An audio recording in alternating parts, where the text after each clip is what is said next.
Hey everybody, GameHounds podcast. We are here and back, and we missed you, sort of. Howdy. uh, No, I didn't. I didn't think about you at all. Not in the least, not even remotely. No, not at all. um, how are you, Nick? As you can see, I'm Good. still here. Still haven't got the new computer set up. Still haven't got the new computer set up. Still haven't got my bathroom completed, which was supposed to be on Friday, but it's very soon to happen. Still don't have a television console so I can put my television in the new place. Still don't So, I have a bed, but it's still not assembled. But you know, baby steps. baby steps. It's getting there. It's getting there. It's almost worse to be slow moving than it is to be fast moving. Because fast moving, you have to do it. You're out at this day. You don't have a choice. Mm-hmm. Slow moving, you can be like, I'll do it next week. It'll take That's right. forever. Especially during tax season where it's like, I really should be working on my taxes. I'll do that. And then it's like, okay, now it's dinner time. I can't really do it. Do I really want to go over there and do this at night? Because I really don't have any light in that room. Fuck. So, Okay, so it sounds like step one is buy a lamp. I mean, I do have a lamp in my main room, but I don't have a lamp in the bathroom or in the bedroom, in the guest bedroom. So I do need to get a lamp for the guest bedroom. Yes. Yeah. There are a lot of things I need to get. We'll talk about it offline, but it has been a harrowing couple of weeks financially for me. Let's just say it's been a very interesting couple of weeks. Okay. Yeah. That bed is an air mattress. It's not an air mattress. It is a bed, but I did get it for free, which was kind of nice. Okay. Oh yeah, that's right. Did you get it from the lady? Stager lady. Yeah, Stager lady was supposed to have a sale this weekend. I went out there on Saturday and she wasn't there. So I guess I have to keep an eye on it. Because I really, really, really, really don't want to buy any furniture that I know she has. I know she has furniture that is going to be dirt cheap, and I don't want to buy any furniture because she's got it. Oh, you said it was bi-weekly. Frustrating. That means the next time, that means you got to wait another 2 weeks. No, I don't not necessarily. She'll have it when she has it, but I have to check with my friend who knows her, and we'll get a tip off of when it's happening. Okay. Yeah, I mean, there's things that I know that I can get for like $75 that would cost me $400 to buy elsewhere, or even $200 to buy on Craigslist. So this is a whole like call up a friend and ask if she could call up a friend who will then tip off. Oh yeah, no, she's got this other thing. Okay, it's like 3 degrees of separation. Oh yeah. It's definitely on the down low for this thing. So it may very well be that if she doesn't have a sale next week, I will have my friend call her and say, hey, do you have a day that you can just go out there and pull out stuff that you want to get rid of? Or, to have her like dive into all of your stuff to look at stuff that you've got. And she'll just take care of it and just set a price and she'll buy it and get rid of it for you. Because, I mean, I need to do a whole house, pretty much. True. I mean, I need a kitchen table. I need bureaus and chests of drawers and fucking everything, pretty much. Consoles, wall art, the whole 9 yards. I'm trying not to buy anything. Everything except the TV. Everything except the TV, which I'm still not okay with. I hate being surrounded by you and Chris because I get no support on this. That I literally am looking at consoles, the only consoles that fit there. And it's like TV console will take up to a 75-inch TV. And this is a 75-inch TV, which means it's going to take the whole console. So wall to wall. I see, like you keep saying these words as if they're a bad thing. I know it's not, yeah. Yeah, and I get exactly the same reaction from him of like, what is wrong with you? Yeah, it's like, okay, I hear you. What's the issue? What's the issue? Exactly. And I'm like, "It's just too big. Maybe I should just go get a cheap television that's cheap, that's Wait, smaller." And wait, he's what'd like, you say? "Are you crazy?" Wait, what is too big? What? Yeah, What does it's that too big. mean? It's a TV too big. You know what? I would be appalled by you and Chris, except Kevin was the same way. Absolutely the same way. It's a guy thing. I don't know if it's a guy thing or if it's just a me thing that I don't like giant televisions that overpower and swarm a room. But and he's like, "Well, then you should just mount it on the wall." I'm like, "Well, that means I have to like get the TV over there and then I have to call somebody to mount it." He goes, "Why don't you do it yourself?" I'm like, "I'm not fucking mounting it." Yes, No. and I have never mounted a TV on a wall, number 1. Not gonna do it the first time with a 75-inch beast. Second, not my wall. So if I do it mm, wrong and it pulls out of the wall, that's a problem. If I do it to my wall and it pulls out of the wall, it's like, "Well, fuck, I gotta fix that." yeah. If I do it to their wall, that's gonna be an issue. They're not gonna be okay with me fixing their wall. I don't do crazy weird stuff with other people's buildings. Also, what? So I have a 75-inch TV now, but it's the first TV I've had that's that big. I've slowly worked my way up, and Mhm. as I've been doing that, I've always been, yeah, no, oh, I ordered it online. The package comes. I go downstairs. I push the box into the elevator. Like, I got this. I got this. I can set up myself. I can set it up myself. 75 inches. I when I It's was setting all that up, I realized, okay, this is as much as I can manage. If yeah. I go bigger, I could not do it by myself. Yeah, I don't think I can Holding do it, it by myself. I can't even lift, hold it by myself. It takes lifting 2 it. people. You've seen my TV stand. It's like, Mhm. 3 feet high. Lifting that TV from the floor to that was like harrowing. It was okay. Let me lift it up. I'm gonna lean it against my chest, And then and just, like, without looking, like, kind of feel your way, braille your yeah, way yeah. through It's it. like, okay, step it, step the legs. Oh, it's got purchase. Oh, it's got purchase. Okay. Yeah. And yeah. 75 inches is definitely a two-person job when one of them is an ED. Mm. Not that big. Um, Well, yeah, mounting one especially is. yeah, no way I'm doing that. Fuck no, am I doing that. I took that thing off of Chris's wall. I know exactly how heavy it is. Oh, yeah, No those way. things are nuts. No way. They're heavy. Even thin screens like this one. No way. But here's the thing. Here's the thing. Okay, shh, don't tell Chris I'm doing this. So, see right that over there? Okay. All right. That's an OLED. Okay. And now they have a new OLED. And he's Ok like, "That's not the newest OLED anymore." Oh my god. And I'm like, "Man, I do not want to encourage you to do that, but that is the perfect size." Oh, no. Now you're in that position of, "I don't wanna encourage this, but it could I work out for kinda me." want that TV.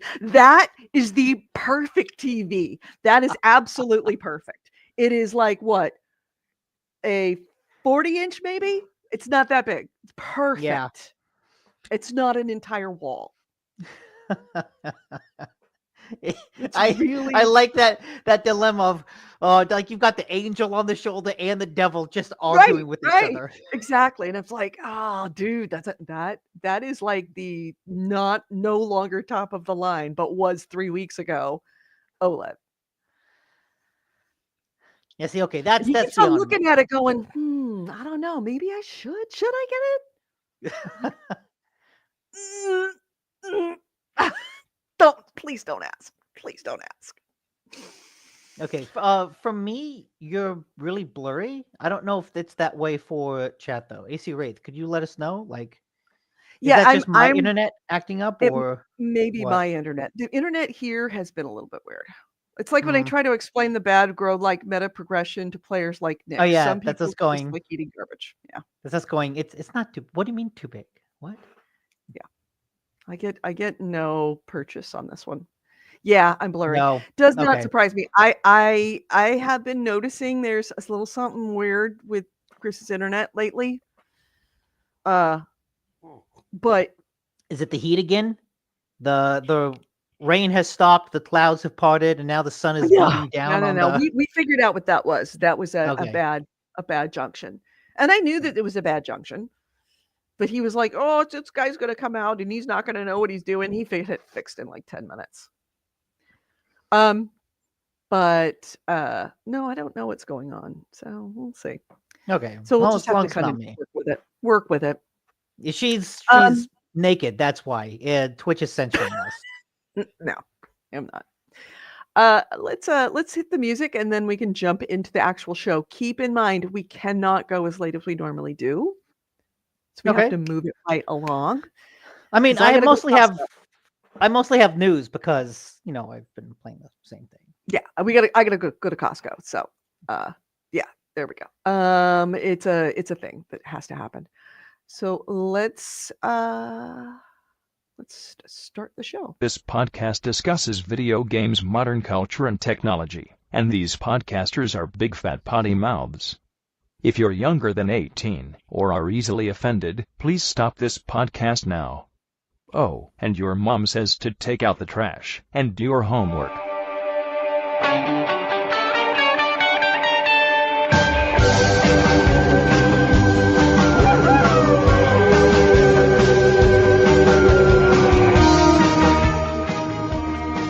Hello and welcome to GameHounds. GameHounds episode 776. We are recording this on Sunday, March 16th, 2025. Less than a month away from tax day. This is nothing for you. This is just No, all kinds of horrible for me. All kinds of Yeah, horrible. no. At some point, some evening, I just need to sit down, buy whatever copy of TurboTax they force you to, and just be like, yeah, whatever, do the taxes, pay $100 because Intuit is a monopoly that's buys bad taxes for the whole country. Mhm. Fuck them all. But yeah, it's just a matter of buy TurboTax and let it do everything automatically because it all Did I does automatically. I don't it need does to all. think about anything. Yeah. Like it's Yeah. tax season in the new world of tech is wonderful because I just click yes, yes, yes, yes, yes, yes, import, import, import, import, yes, done. It's just that for no reason at all, I have to pay Inuit $100 to do that. Yeah. Um Did I tell you I got a little love letter from the IRS last No. week? Are they fans of Uh, GameHounds? no, apparently not. But they're Oh. fans of me. They Have you've been skimming from the Patreon? no. No, they said that I miscalculated my taxes, last year's taxes, and I owe them $9,000 Okay. because they denied my $7,500 tax credit For the uh, car? for the car. And so I contacted my tax preparer guy and said, please tell me this isn't true. And so I resent all of the paperwork back over there. So don't know why. You got your car on like the last day that the rebate was available, right? Yep, sure did. Hmm. Absolutely. I did that specifically because of that. Yeah. Well, now we'll see how much that actually matters. That would be really bad. That would be really bad. Really, Just really hey, bad. you own an extra 10,000. $10,000. I wouldn't wipe me out, but it would definitely drain the reserves, let's just say, significantly. So but let's not get into that. Let's not talk about taxes. Let's talk about games. What have you been playing, Nick? Same thing. Kingdom Come Deliverance 2. I don't even know who that is. Well, never mind. I'm sorry. That was inappropriate. Yeah, you can go fuck yourself. But Thank you. yes, Kingdom Come Deliverance 2. I haven't had a chance to look at the new barbershop update Mhm. because it's basically the update only put barbers in 2 cities, and Really? those cities are pretty far apart, and one of them I haven't even discovered. Mhm. Because what you'll realize, and I assume you haven't played anymore, No, uh, I haven't. that map, that's the starting area. Oh, yes, The no, I'm fully aware that this game is like 10 times more than that initial area, and the initial area is big. Yes, yes, it is. Yeah, there's 2 maps, Yeah. and the second map is considerably bigger. Oh, And Jesus. so I've reached the second map. I Uh-huh. know there's a way to go back, but I haven't quite figured it out yet.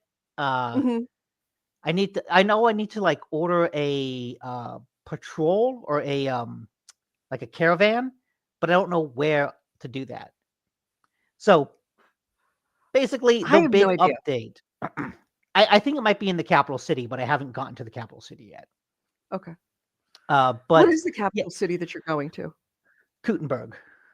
Okay. It might not be the capital. It's the biggest city in the second map. It's like kind of the defining big location of the second map. It's kind of the hub? Yeah. Well, not really the hub because you don't start there.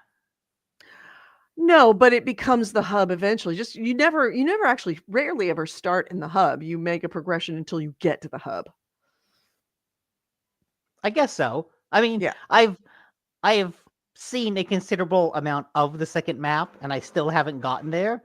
Uh, but one of the things that that game does really well is that the second map is filled with all these little towns, and it does a good job of giving each of those towns a different personality.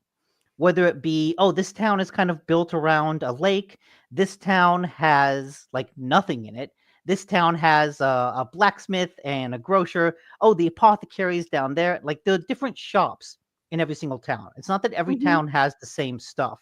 And so that gives each of them their own little flavor, their own flair, their own Mhm. personality. And the way that the quests are structured is that you'll get a quest in one town that kind of takes you to another town, where you'll get another quest that takes you to another town, or you get another Mhm. quest that takes you to another town. And it's just this daisy chain that does a good job of kind of organically taking you through the map, taking you through the world. Right, and I remember that that's the initial section was like that, where it kind of by doing the quest, it makes you progress and makes you pick up skills as you're going. Yeah. So yeah, it still remains a really good game. I am glad. Last time I talked, I was afraid that my character was getting a little bit too strong, just Mhm. because I was kind of wiping the floor with everyone. But as I've explored deeper and deeper into the second map, I'm still getting my ass kicked at times, which Oh. is nice. It's nice that the world still has danger to it, where I'm riding along on my horse, and I ride past these 2 guys starting an ambush, and I think, oh, I can take them. It's just 2 Mhm. guys. So I Right. hop off my horse, turn around, but one of them is surprisingly tough, gets in a few good hits, and all of a sudden I'm at 25% health, charging an archer with a sword out and just wailing on to try to kill it before he can get his sword out. Right. And coming out of the battle just like, "Oh my god, I almost died." But that's the fun part is Mhm. those those emergent moments. And the fact that the way the system works, I'm not just gonna go, oh, I got messed up. I'm gonna reload a save and erase that. It's like, no, Mhm. I got beat up, but I've got enough potions and enough food and stuff on me that I can heal myself. Like I Right. don't need to play this perfectly. The mistakes and the chaotic things that happen are part of the fun of it and trying to find your way past that. At one point Keep during yes, talking. I will be right back. I will be right back. Just have to take care of something real okay, quick. okay. Um, yeah, this fight, one of the reasons that it scared me so much is I'm fighting this guy with a hammer and a shield, and I've got a sword, and I'm hitting him. And at one point, he backs up and backs around my horse, and I swing without thinking of it. And just in one hit, I hit my horse, and it just falls down. And I start freaking out like, oh my God, did I just kill my horse? And so eventually I won the fight. And then when I looked at the horse, it says Pebbles, the name, unconscious. And so I thought, oh, okay, is he still alive? And so I just waited in the middle of the street for like 3 hours, and then the horse popped back up. So thankfully, you cannot kill your horse in the game, or at least it's harder than a single hit. But that was a moment that really freaked me out and realized, oh shit, I didn't know I could do this. And that panicked. Those panic moments are kind of where the simulated life fun comes from. Edie still seems to be having some sort of audio issue, which would be on track. Yeah, I think the other really interesting thing about this game, at least when you play enough of it, is you realize how perfect a character Henry is for the game. Uh, Henry is such a kind of boob of a man. Just he's kind of just this golden retriever-esque personality where he kind of bounces around. He can be really chipper and goofy, even as he's like sneaking around and killing people in their sleep. Afterwards in cutscenes, he's just like a fun dude hanging out. It's all good job. We really showed them, didn't we? And that personality, that kind of golden retriever-esque personality, is really good when you have a game like this where the player can do anything. They can be really evil, they can be really good, they can, vacillate between those two. But because Henry's personality is just kind of this goofy guy who can still be serious, it's just he's really good for like his personality kind of encompasses all these moral spectrums. They all fit within him somehow, and I'm really impressed by that. That he's, he his character still makes sense if you're an asshole or if you're a saint, and that's a hard thing to do when writing. Who you're talking about Henry's character? Yeah. Yeah. Yeah. Oh And yes, and AC Wraith reminded me. I Mhm. got 3 sodas. Ooh, 3 sodas. Hold on a second. Let me take this out here. All right. Cucumber, sweet corn, and buffalo wing Ooh. shop. Anybody in the chat room? Which one? This is a hard choice for me. Buffalo wing, yeah. Which Buffalo wing, sweet one? corn, or cucumber. AC Race says is buffalo. flowing. I'm leaning that way too. But here's the thing, we're gonna guess what kind of soda it actually is. I wanna say that is definitely peach soda. Okay. And Coy Wallace also asked, someday soon he's going to be going back to. Oh, Coy Wallace also said wings. Okay. All right, so it's unanimous. He said he's going to be going back to ESO on Xbox if we ever want to beat that main quest. I mean, wouldn't I'd rather pick up on PlayStation where I don't have to start over? Although I don't remember anything about the main quest on ESO other than it was surprisingly good. I don't remember anything about the main quest. Uh-oh. What does it taste like? That's good. It's a little spicy. Like the Oh. aftertaste is. Oh, maybe it is buffalo wing. Can do that too, he says. It's like kind of light and sweet at first, and then as it gets down into the back of your throat, there's a little spice back there. Oh, it's not spicy. It's not spicy on the tongue. It's only spicy on the throat. Interesting. So again, this is Lester's Fixins, the disgusting soda pack that you can get on Amazon. How many has it been? We've been going on with this. This is the gift that really has kept giving. I think we might be up about halfway. Oh my God. There's so many bad sodas to go with. So, yeah. Your opinion, Lester Fixin's Buffalo Wing Soda is? Sounds like it's pretty good. It's fine. It's fine. I What don't does want it to drink actually too taste much of it like? because it's Is just it like a fruity? sweet. Yeah, there's a little bit of a fruity flavor. It's just Mhm, kind of a sweet juice, like some mhm. sort of high C, generic juice soda. But But yeah, with a I can't little bite to it. drink too much because the You don't. spice, like, it hangs. It hangs Oh. around. You don't really wanna do that when you're podcasting. Mm-mm. Makes sense. Uh, Lester's Nasty Soda of the Month Club. I love that. The Nasty Soda of the Month. Officially, that is what it's dubbed. Okay.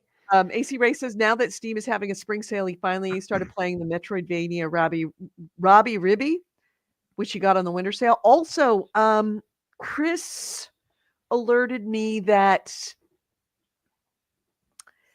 wasn't Age of Empires. What was it? It was something is on sale on Steam. Age of Conan?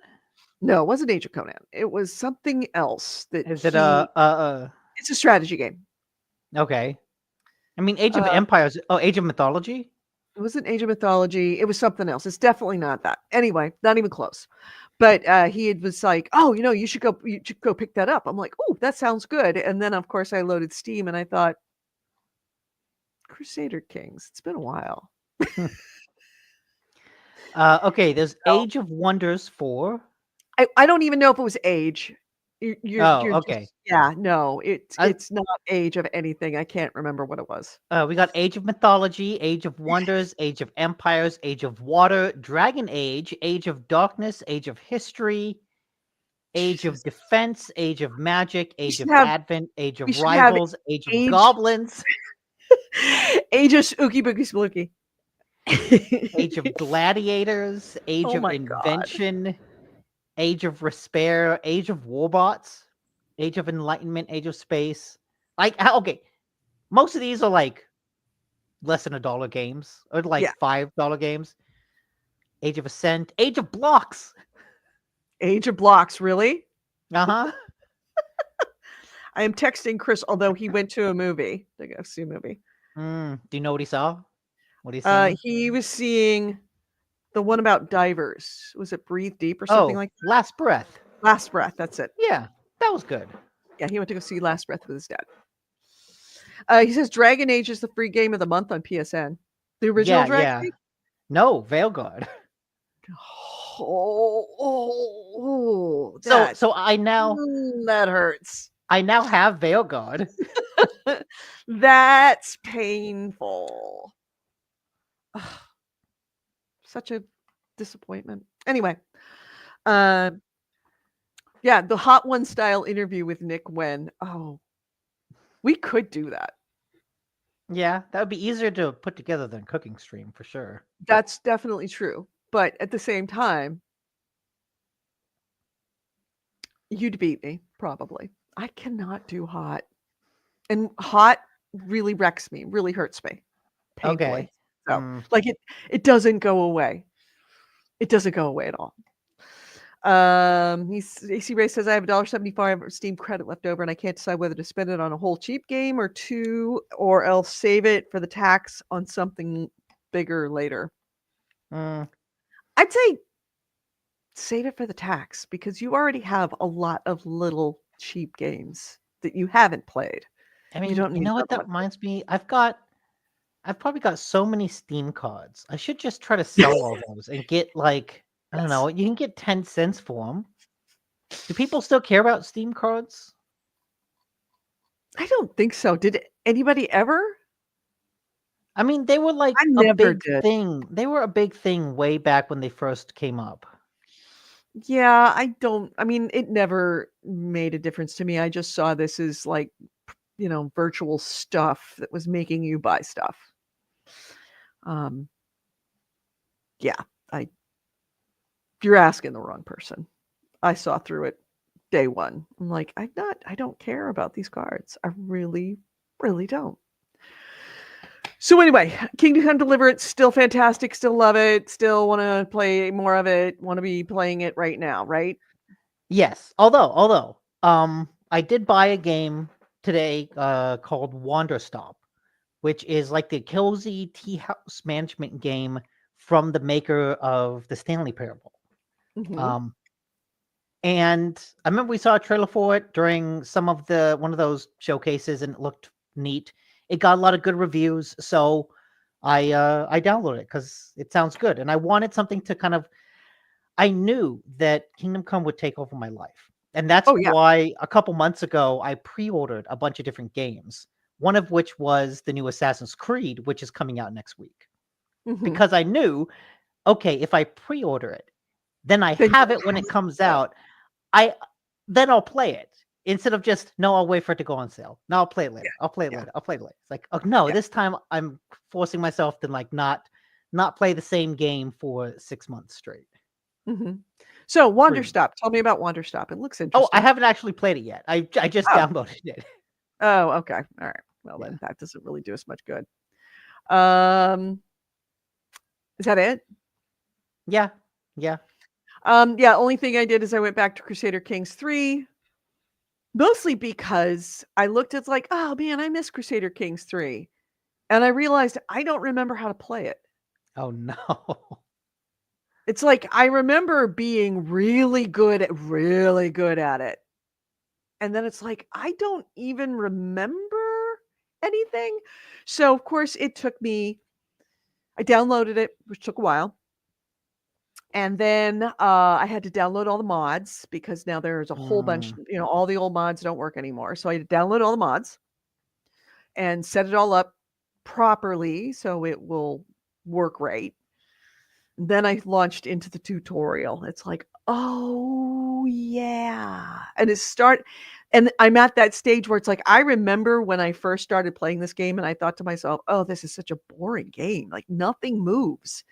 Like, what am I supposed to be doing right now? There's nothing to do. And when you get good at it, you realize there's a lot to be doing right now. You're just kind of wasting time early well, all the game when stuff you could be doing stuff. all the stuff to do is hidden behind like 10 layers of menus. Exactly. You have to know what you're doing. You have to essentially study the game before you actually play the game, as I did. And I realized, oh, I don't remember all the things I'm supposed to be doing right now. So I'm playing the tutorial again just to remind myself how to play it. Because it's a skill I don't want to lose because it was so hard to acquire. It's like I playing an don't wanna do instrument. that again. Yeah, I don't wanna do that again. I do not wanna have to go back and be reminded how to play the game from, bare base again. Hmm. So, I played a little bit of that. Played a little Dyson Fold, not much. Dyson Fold still continues to be that kind of game that Goalie put out, and suggested it, and Mhm. then I didn't play it and didn't play it and didn't play it, and then I go kind of play it and play it a little bit more than just the initial, like, "Oh, okay," with that. The first time you play it, you're like, "Oh, interesting," and you stop playing.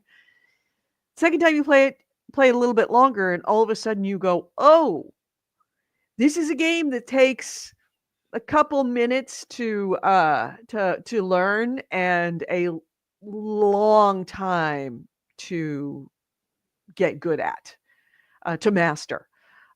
It becomes a way deeper strategy than you initially thought. So I'm enjoying that because I'm getting more and more strategy. And of course, as I'm progressing, I'm getting more cards to work with, which change the game every single time for me.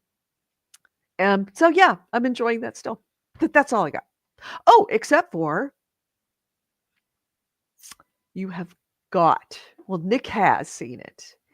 If you have not seen Mickey 17, oh my Oh. Uh-huh. god, go see Mickey fucking 17.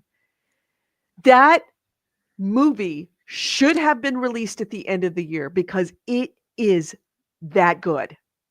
It should have been an Oscar contender. It wouldn't have won because it wasn't a drama, but it is a satire, like a high level, fantastic fucking satire that has the possibility of becoming a cult classic. Yeah, I think it It is will. There's a it is lot going so on good. in that movie, and it kind of executes on all of them really Mhm. well. And the thing that gets me is that Warner Brothers did not want to make this movie. In fact, they did all they could No, to bury this movie. no, this is one of their big ones. This is No, one of the no, no, ones no, that no, they're no, no, no, no. pushing. They wrapped up this movie 2 years ago. This movie has been all but done for 2 years. Well, no, there's a And there was a post-production. lot of rumors in the post-production that Warner Brothers hated this movie and were thinking of actually killing it for tax reasons. I I don't think so, because I follow a lot of box office podcasts, and this is what Mickey 17 is part of a push by the film division of Warner Brothers to like reinvent itself and to like push relatively big budget creator led properties. Like they've got this coming out from Bong Joon-ho. They have Sinners in a couple months from the guy that made Black Panther and Creed, Michael B. Jordan. They've got like they're pushing a Scorsese movie later this year, and then like a couple other movies. But like they're giving famous directors like, hey, here's $100 million to make a movie that's not based on an IP, that's not a superhero thing, that's not this. And like that was one of their big pushes for this year. Mm-hmm. I mean, have okay, it on the screen. you can be at odds, Yeah. but that doesn't mean they're trying to kill it. Let me see if I can find more evidence of the trying to kill it. Let's see.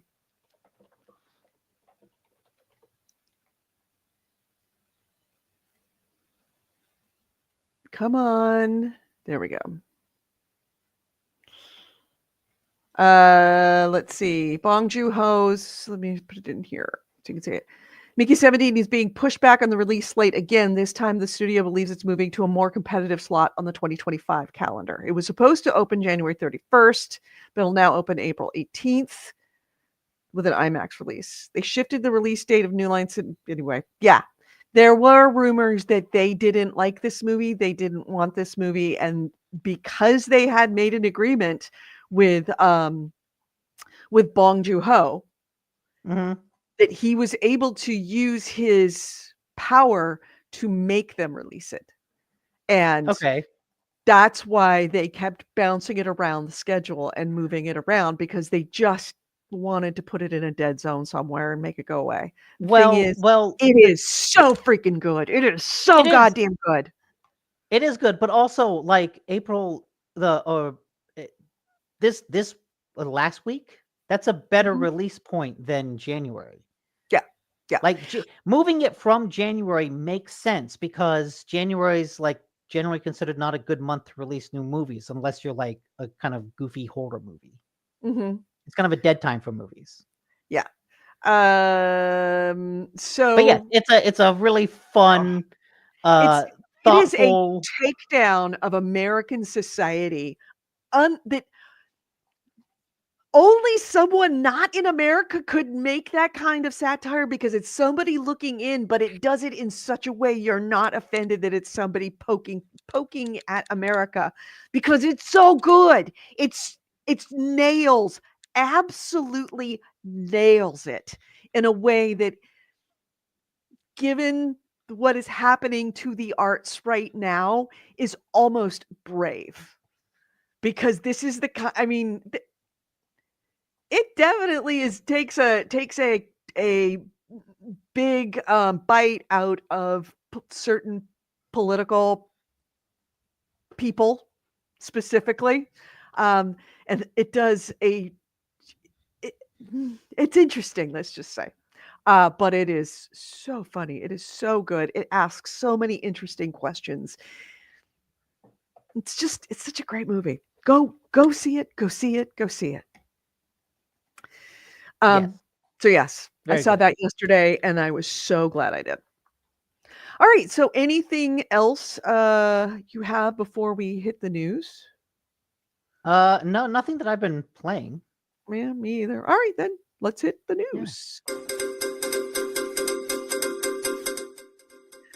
This is the GameHounds news, the news, views, and commentary of the week in gaming with me, Nicola. And our first item is You're kind of going in and out there. The internet's really catching up. But let's start with like the roller coaster news, which was Xbox Handheld. On Tuesday, Windows Central had a big article about Xbox's next hardware plans, and their whole exclusive was that Xbox has a new high-end console that Sad Nutella himself has like greenlit for 2027. Mhm.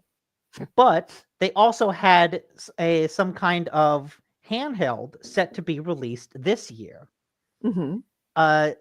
Subsequent reportings have kind of clarified that the handheld is being made by Asus, and that it's not going to be a Microsoft made handheld. It's going to be an Asus handheld. So, they're the ones that do the Rogue Ally. And Mhm. so it's unclear if this is a Rogue Ally 2 made in partnership with Microsoft.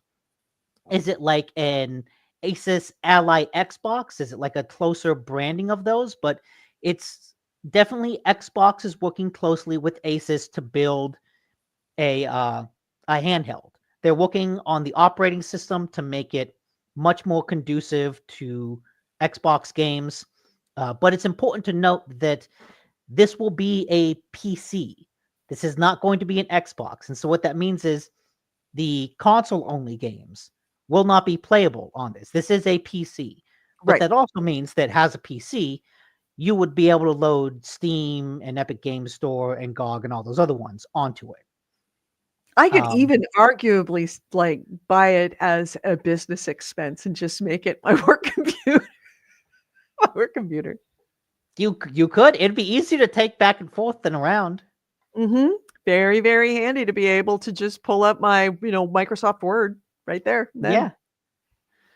if it's got Bluetooth and Yeah. you can put a Bluetooth mouse and a Bluetooth keyboard to it, then fuck yeah, Oh, I'm absolutely I sure. will buy that. Yeah. I'm sure you could. Yes. But yeah, this is part of Microsoft's push to, or I guess Xbox's push to work closer with OEMs, which are the hardware manufacturers for like these types of hardware things. Mhm. And it makes a lot of sense considering Xbox's anti-hardware push that they're basically just going to a third party and saying, hey, we'll help build the software. You make the hardware because we're not good at that. And Yep. yet, though they have a Xbox high-end console for 2027. Yeah. Which begs the question, like, well, what is that? What is Yeah.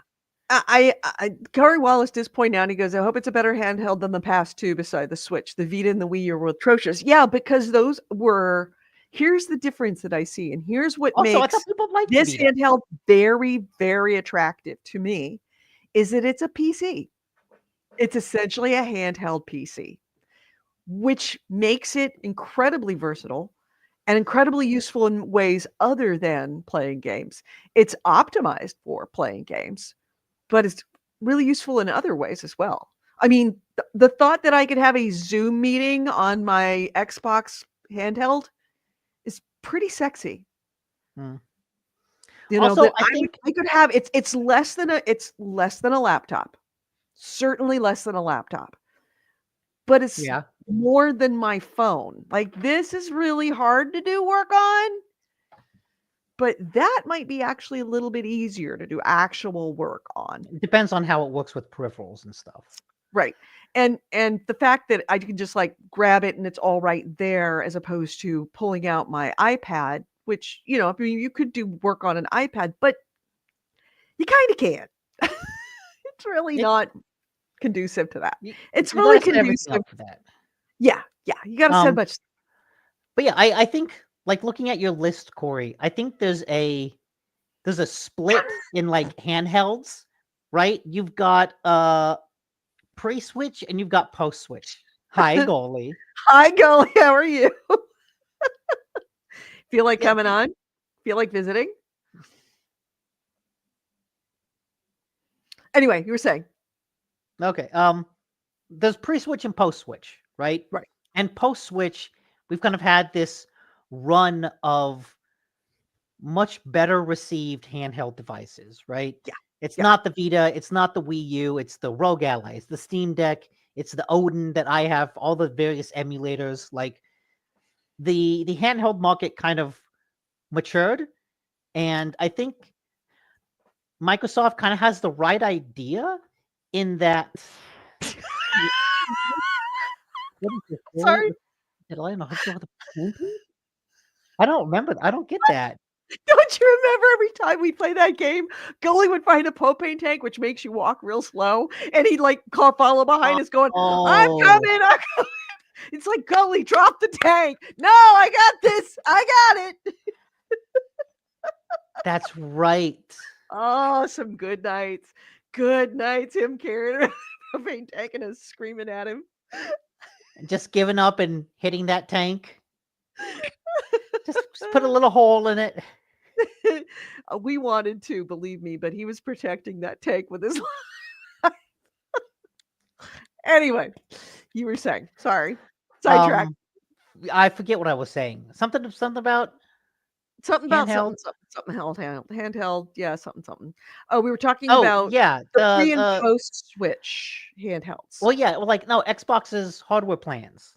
Mhm. That is, when this news came out, I saw a lot of people speculating, kind of rightfully so, it seems, that their hardware plans would be put out a high-end console on the TV, has a replacement to the X, but Mhm. then the S would just be a handheld device. Right? It's like, well, Right. okay, just instead of having two TV consoles, have one handheld, one low-powered handheld, and then one high-powered TV box. Yeah, that Like, makes sure, sense. that makes sense. I don't know what they would do with a TV box that would make it different than anything else they've done before, but yeah, we'll see. Mhm. Let's see. My first item is, oh man, what should I go into? Should we stay with Xbox ideas or should we move? Yeah, Sure. let's stay with Xbox ideas. So, it looks like Xbox has debuted. You know that they have the AI on your PC called the Copilot. All right. Show of hands, everyone. Who has actually used Copilot on your PC for anything? Anything. I don't think I have it on my computer. Did you, or you have 11? No. Okay, if you're 10, you don't. So if you're Windows Oh, 11, there is an app. There is an app. I don't yeah, want to open it though. you don't. If I open it, I won't be able to close it. It's Pandora's box. It is. Um, the thing I know about Copilot, it is the thing that launches whenever I turn on the laptop, and it is the thing that I actually hit the task manager to end task because I find it utterly useless. I don't really know what it's doing. Is it a search? Why is it even there? I just don't see the point. I don't see the use case. It hasn't ever been like, if only I had an AI. Not a thing. It reeks of very much a Windows 11 and shitification of their operating system. Well, good news, everyone. Xbox is going to have an onboard AI, Copilot AI, that is going to launch on your Xbox. It's going to be there all the time. That you will be able to, it will be able to keep track of what you're doing, where you, like if you drop something and you go, hey, AI, where did I drop that thing? It'll go, oh, you dropped it back there, next to the whatchamacallit. Or you could say, oh, I can't beat this boss, Xbox. This essentially is like Cortana Plus. Oh, I can't beat this. How do I do it? Well, here's how you do it according to sources on the internet. You go here and here and here, and that's how you beat that boss. It'll essentially be your onboard voice activated uh cheat machine, or at least walkthrough machine. Um I, I don't want that.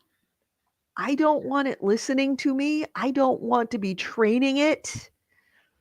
I don't Well, want that okay. at Here's all. here's the truth. You'll probably do have to worry because it's going to be recording everything you say. But you know what? So is Absolutely. every other device you have. So I mean, here big we are big whoop. recording everything we say. Um, this isn't going to work because like It I've doesn't work for the PC. What makes you think it's going to work for an Xbox? but also this there's so much that it has to spit through. Like you Google things and Gemini comes back you with some results. Right. But like you kind of have to look at those results and be okay, this isn't quite what I was looking for. Let me look for something else. And the problem is the things in this video that it shows, oh, look what it can do. It's the same type of interaction that we've seen AI companies try to sell us for the past 2-3 years, right? This, oh, hey, Copilot, go get this. Copilot, go get that. We've seen this interaction sold to us over and over and over again. None of them have lived up to it. No, it doesn't. 3 years, and how many ungodly billions of dollars later, you still don't have an AI that can effectively just, yeah, scrape the internet and give me what I was looking for. Give me what I asked for. It's like, Mhm. no, like the technology just doesn't quite work like that.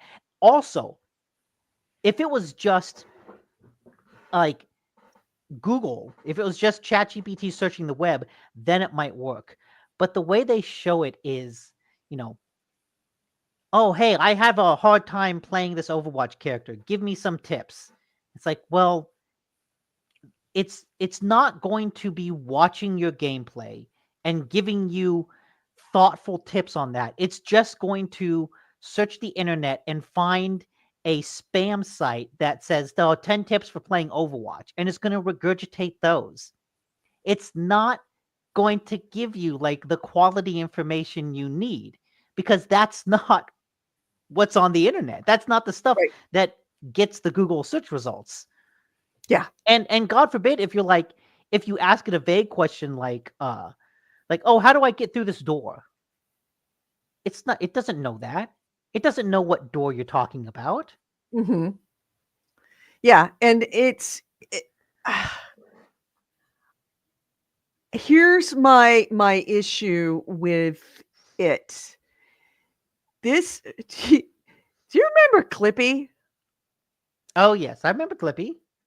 This is just a new Clippy. They've been trying to sell us Clippy and increasingly complex Clippies since the dawn of time. And guess how much we loved Clippy? Not fucking at all. In fact, Yeah. it became a universal joke. It's become kind of almost a pseudonym for useless Microsoft created kind of like annoyance that's supposed to be helpful, but it's absolutely not. In fact, it's just the first thing you do is you turn it off, and you do it so many times that you end up actually hating this thing that they want you to love. What's That's what this also AI has a potential for. what's also frustrating is Sony tried to do this exact thing when they launched the PlayStation 5.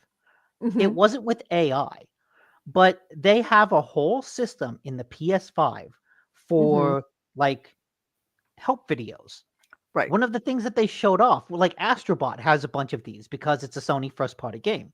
Like I could not tell you the button you have to press to get to this menu, but it's like you press the PlayStation button, you go to something, and like if you're looking at trophies, you can see a video that basically says, "Oh, do you need help getting this trophy? Here's a video that shows you how." Right. Like they have some of that information in there, but nobody uses it. No, And this, no, the thing is, the no. key. This Also, is the like key is we're not using it. There's a reason why we're not using it is because we don't want it. It's not that you haven't served it us up in a way that is palatable to us. It's it's tits on a board. It's useless. It's got nothing there that we want. and I wonder because this is designed to be a second screen experience. Like Yeah. this is designed to be something you do on your phone as you're playing a game on PC. Uh, and I do think that's probably a better route to take than putting it in the app itself because when I need to look something up for a game, what do? I grab my phone. Like that's a natural extension. So putting this AI assistant on the phone feels smart because it's taking the app and putting it where users are naturally going to go. Uh, so I give them credit for that, but I Mhm. just don't think it will actually do what they say it to do. Like, hell, oh, I want to install this game. They had something of like, We already can oh, do that. We can already do that. yeah, it's AI, can you install Age of Mythology for me? Yes. Well, I mean, you know what I could also do? I could also just Alt Tab Age of Mythology download Alt Tab, Mhm. Mhm. and it's Otaku mouse pad. oh man, I can picture that mouse pad. Yeah, like it'll tell you what to do with your wood. I love that. Get. Giggity giggity. It's just I don't no, I don't want you to pull out a strategy guide. This is no, no, no. I just don't want it. Me no likey, and me will never likey. It's just it seems useless. It seems like a lot of engineers spent a lot of time faffing about for no damn good reason, and I hope that at least one of them realized that nobody wants this. This is Oh clippy. no, I'm sure the engineers do, but sad Nutella, he's got a gun to Phil Spencer's head. Yeah, it's true. Yeah, it's not gonna work. I'm sorry. It's just not. It's going to be yet another thing that we are Oh, going to completely ignore on an Xbox. And it is a so there shame that they wasted so much time and energy on it. there is something interesting tomorrow. Mhm. Tomorrow, March 17th, Mhm. 9:30 a.m. to 10:30 a.m. is a GDC session where Mhm. Xbox is going to show the future of gaming supported by AI, how Oh, wow. Xbox is empowering players and creators. So they're going to give, in theory, like a live demonstration, or at least you'll be able to, Q&A session with the people that worked on this. So I Right. think that will give us a much better look at this technology and like how Mhm. well it works. So that's tomorrow. That will be really interesting to see. I'm hoping that I'm sure that there's going to be some kind of reporting on this, especially with Oh, this yes. Yes. announcement of Copilot having for gaming coming up that just happened. I mean, Muse was already out there that we talked about. I believe it was last week or the week before.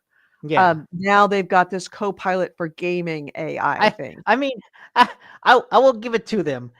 This is a much more realistic application of AI technology than True. Mute. Like True. Oh, yeah. this is much more limited in scope and ambition. This is like, oh yeah, let's just scan Google and shove the first results back, and let's spend $8 billion to do that. Yeah. Yeah. But that's different than make a game Yeah. video. Like this is more realistic, but like man, look, we've been Still not served very up useful. chatbots. We have been served up chatbots so many times. We got Siri, we had Cortana, we had Alexa, we had like Google had something I forgot the name of. Then we got Copilot because I guess Cortana was bad. I don't know why they dropped Cortana, but now they got Copilot. And so I don't know what the hell Apple's doing with Siri anymore. Mm-mm. But like we've had all the assistants. Yeah. Speaking of which, totally unrelated. Have you heard about this? What was it? This game that's coming up. That's Testament. It was Testament? Yeah, it's a 2 artists game. Um I don't even know what Two Artists is. no, there's 2 different artists that were contracted with Microsoft. Oh, Was it Testament? I thought it was. Let me take a look. I looked up on my phone because the girl child was interested in it. She's like, I'm so excited for it. I'm like, are you really? Have Hmm. you looked at it? What does anybody say about it? And she's like, well, I don't know. I'm like, well, you want to look it up? Sanctuary, not Testament, Sanctuary. It is a sanctuary with a Blade and Yeiji Kujo, a bunch of other artists. Sanctuary Shattered Sun? No, it is called Sanctuary. If you look up, let's see, Sanctuary game. I googled Sanctuary game and it keeps giving me Sanctuary Shattered Sun. Yeah, here it is. It has not released yet. Hold on a second, but it is apparently an AI driven game. Let me actually put it on the screen so you can see it. I keep getting Sanctuary Shattered Sun. I know it's not Sanctuary Shattered Sun. It's sci-fi RTS set on a Dyson sphere. Let me see. Here, okay. Sanctuary AI game. Yeah. Oh, it's Where Sanctuary AI. Is this is it? No, that's not a video game. That's a AI company.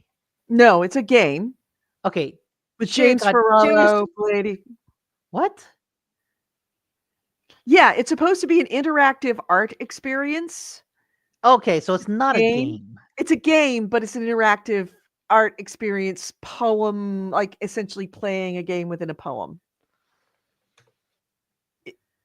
And the AI kind of writes poetry while you're playing it. I'm not quite sure. Anyway, Don't. yeah, it's just What did you Google to find this? I googled Because I'm searching every combination of Sanctuary AI game I combination. googled Sanctuary game review James Ferrara.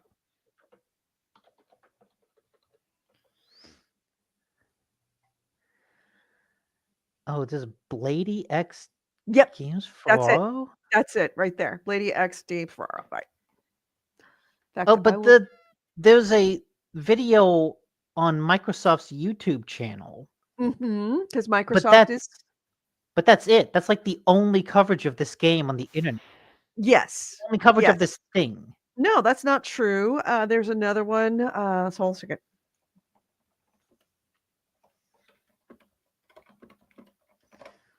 Let me see if I can. There we go.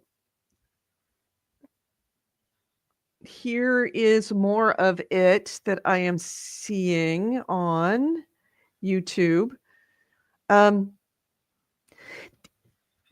Just essentially, it's AI. There's AI. It's AI assisted art, and Okay. basically, everyone who has had a test copy of it has said it is proof of why artists won't be losing their jobs anytime soon. Okay. Well, that's a perfect segue Yeah. to my next story. It just looks all kinds of like, but the thing is it's got 13-year-old girls excited. They can't wait to play it. And I'm like, have you had any reviews on it? Well, Oh, there's I not going don't to be know. And reviews because it's not their out. answer, right. Well, there are test reviews. There are testers, obviously. Well, right. But their idea of looking at reviews is looking at the comments in the video posting. And it's like, girlfriend, that's not a review. That you need to look up a review. And of course, I looked up a review and it was like, this is absolute dog shit. And worse, it is dog shit with names plastered on it that are going to be attractive to the TikTok 13-year-olds and essentially sell to them. 1, 2, 3, 4, 5, 6, 7, 8, 9. 9! Wow! Is that a record for you? That 9 sneezes. Oh, you're still muted. There No, you that's go. not a record. That was a lot for me to have counted for you. But essentially, it's just the worst kind of like cynical, bad gaming stuff. Like essentially cynical shovelware, but coming from Microsoft, it's even worse. Anyway, so you I were mean, saying, yeah, there was a Wu-Tang, the Wu-Tang Clan put out a new music video that was like AI powered and AI generated. Mhm. And like some months ago, Kanye put out a music video that was like almost like a Mario Kart in the desert with a bunch of AI generated characters. And like both of these cases, you can kind of see the limits of what AI video is capable of. Even Mhm. Coca-Cola did like an AI commercial. Mhm. But the problem with all of them is that like when you start actually looking at them, you realize that all these clips of AI, people don't do anything. Like Mm-mm. it's like the Mario Kart one was like a bunch of people in a vehicle going like this, bunch of cars sliding around the desert, but like Mhm. there was no consistency. Even the Wu-Tang video had more consistency to it, but it's a bunch of people walking and stopping. A bunch of like, bust shots, like medium shots of someone talking straight on. But like there's no camera movement. There's no like movement of the actors. When you look at it, you realize, oh, it's really impressive that a computer was able to create all these images, but all you did was make a bad director. Mhm. It's like you spent billions of dollars to make something that you could have spent hundreds of dollars making to the exact same effect. You Right. could have paid someone $1,000 and gotten a video just as poorly made and poorly directed has these music videos.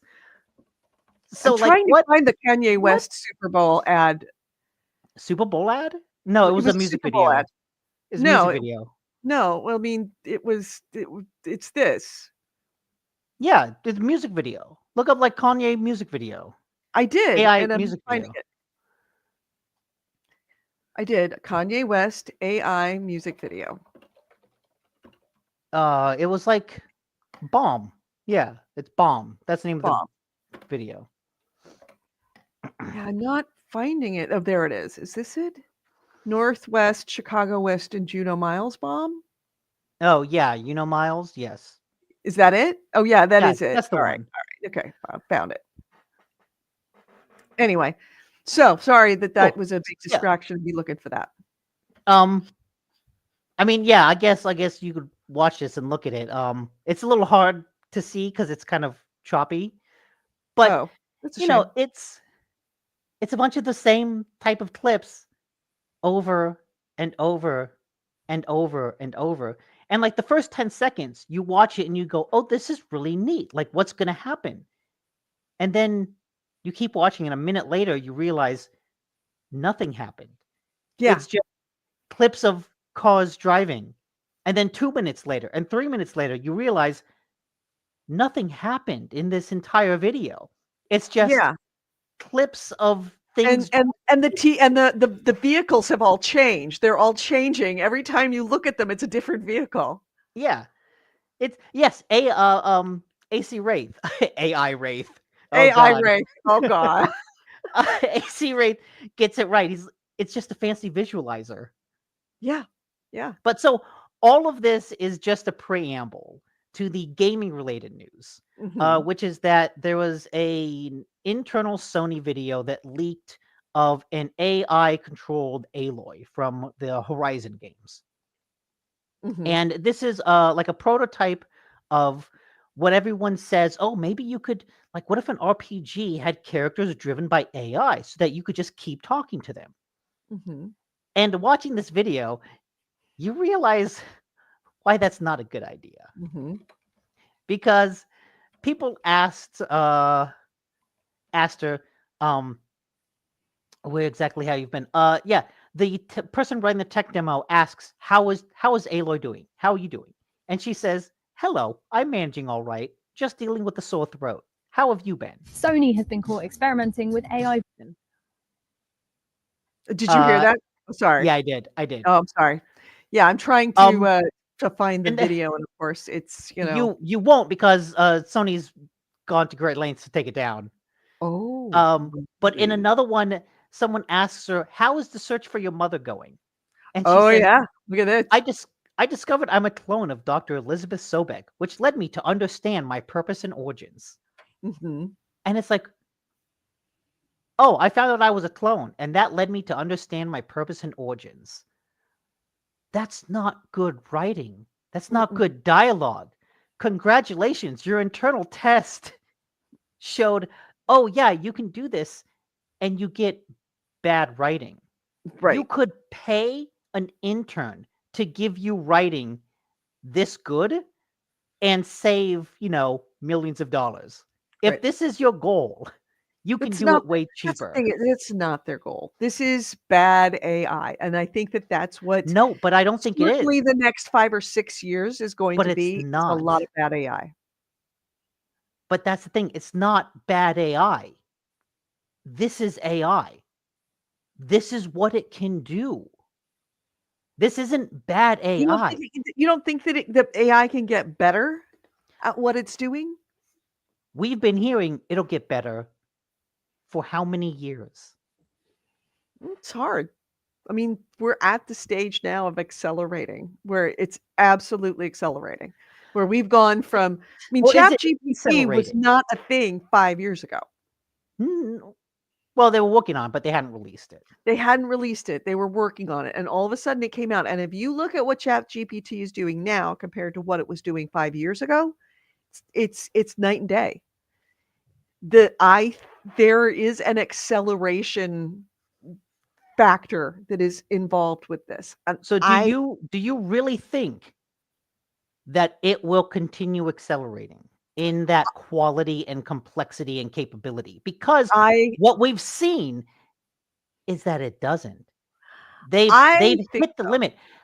OpenAI released ChatGPT 4.5, and it scored lower on like all the benchmarks of intelligence than their own like 4.0 reasoning model. They're gonna have a breakthrough. They're gonna have another technological breakthrough on this one. And interestingly enough, one of the things that I've been listening to was Dan Hauser and Yeah. Laszlo's podcast. It's a podcast, but it's a radio show for all intents and purposes called A Better Paradise.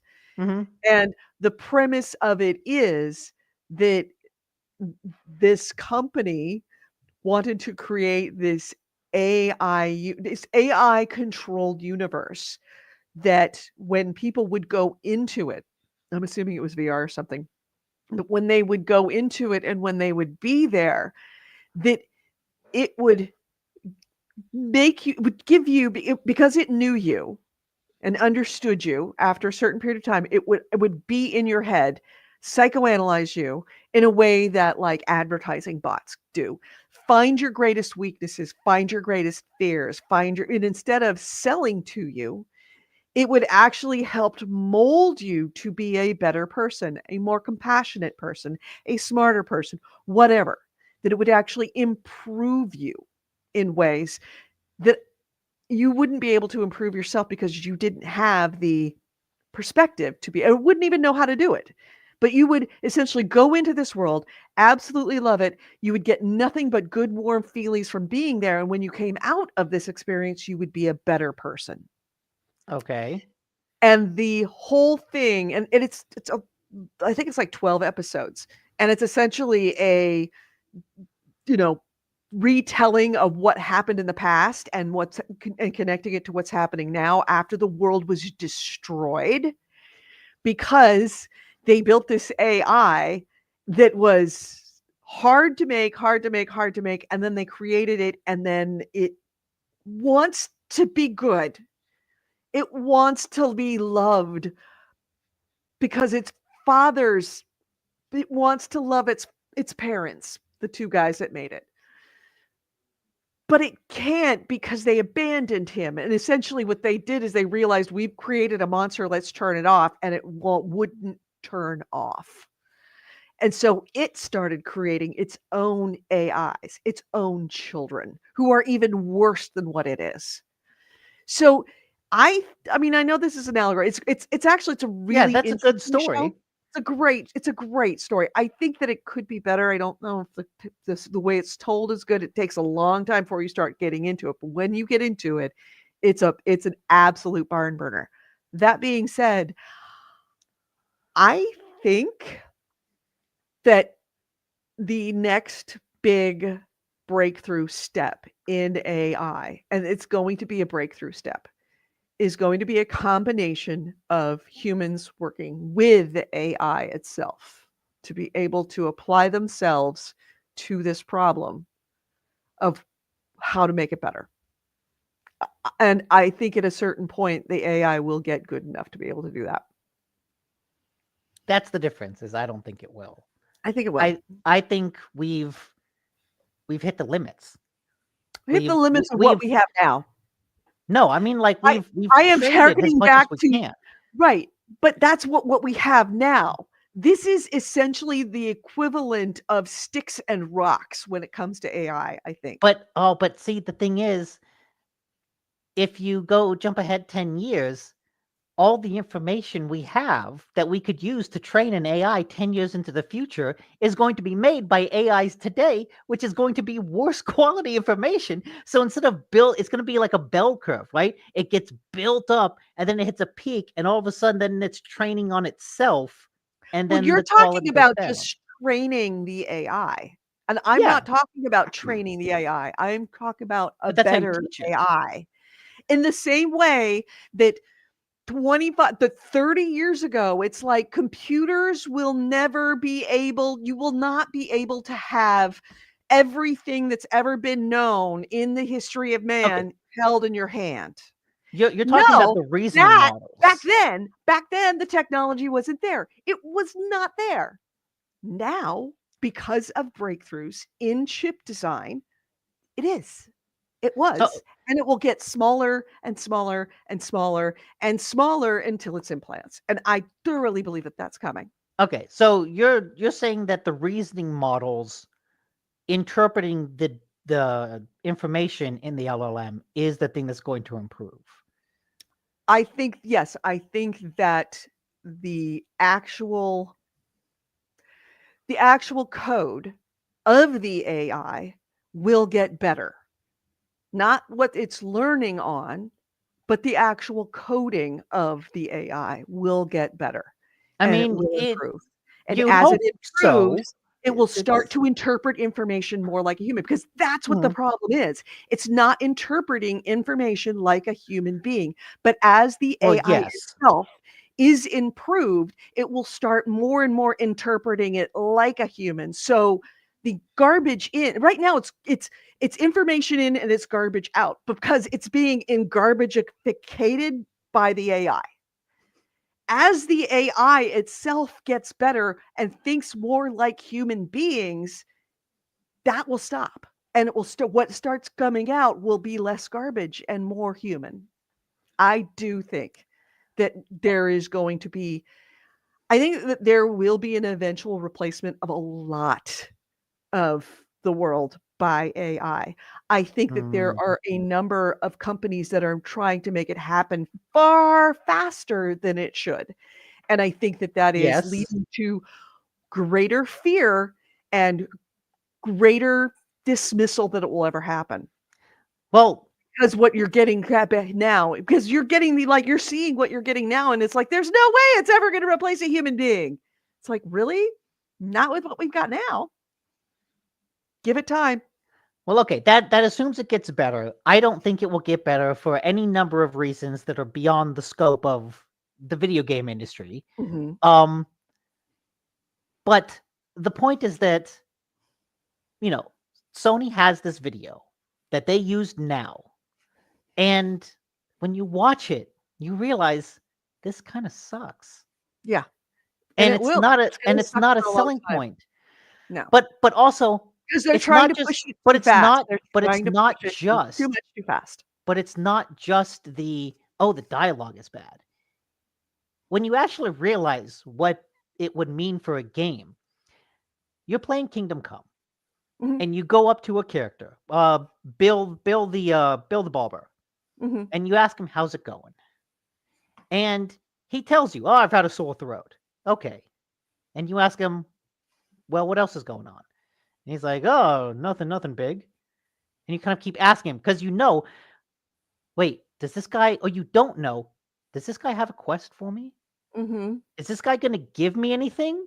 And so you kind of keep asking, like, well, what's new? What's going on? Have you seen any bandits? And you kind of, at a certain point, is this guy important? Because the truth is, I don't want my NPCs to have the depth of language skills that I could talk to them forever. I want to go up to them, get a quest, and I want to go fucking do that quest. I want to Yeah. go and play the game. I don't want to sit and talk Well, to a they're random right. NPC. That's the difference between universe building and game building. But that's the thing. Universe building is game building, and the game building is the universe Yeah. building. Yeah. Like if in Baldur's Gate, every character had thousands of hours, an endless list of I conversations. never get through that game. But like at a certain point, you would just get fucking bored. Yeah. Because At a certain point, it'd be like, I'm not moving in this game. This game is. I just spent 60 hours doing absolutely.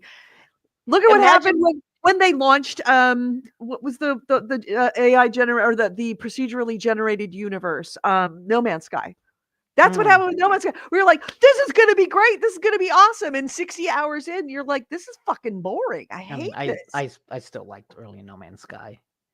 I kind of did too, But but a lot of people had But problems like with it. imagine in Baldur's Gate going up to a shopkeeper and having them tell you your life story, and you're just like, no, shut the fuck up. I just want to buy a sword. Like, how frustrating is it when the video game NPCs we talk to are like more real annoying. people? Yeah, exactly. If I have a hard enough time navigating the real world, why would I want to bring the real world into my play? The point of writing and dialogue is to filter out all the bullshit and give you a nice streamlined story. Like Mhm. that's what whenever people talk about all the great writing in Witcher or Mass Effect or Kingdom Come, yes, there's a lot of dialogue with the characters, but it's a lot of very specific and pointed dialogue, right? Mhm. It's them telling you something specific.